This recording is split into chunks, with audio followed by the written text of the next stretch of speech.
Hauki Sahi December Kunmari the Gitawal District Waitau Patalaiba Waitau Water Supply Scheme Bu Waitaugi Kunza Kunga Manga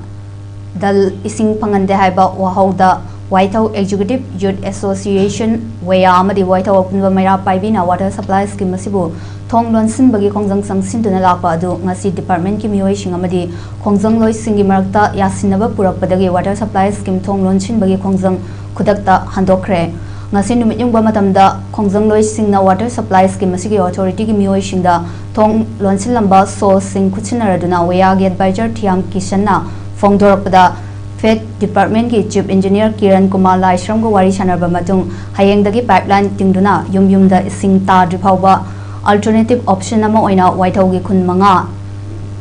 department ki maikai dagi water tanker tharaktuna ising phanghangani amadi athuba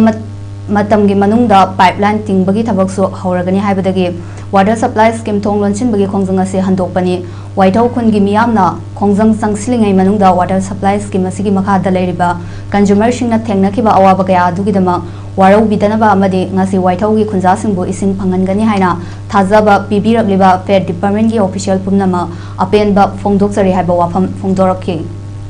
ngasi se khoi gi PhD department gi chief engineer Sir Kiran Kumar Laishramga akhoi gi visitation tawriba waithau lekai manga gi mihutchinga lejariba khoi jinga ngasi mahaki mamangda phamina matungda yana badu pura aga akhoi so do ngasi handover tawre haibuduni akhoi media sin raunda lathokchari aduga yana basing adu akhoi kullekai gi imai ben natraga ipai du mayam du su mit mai oinalaba ai madum chu lathokchage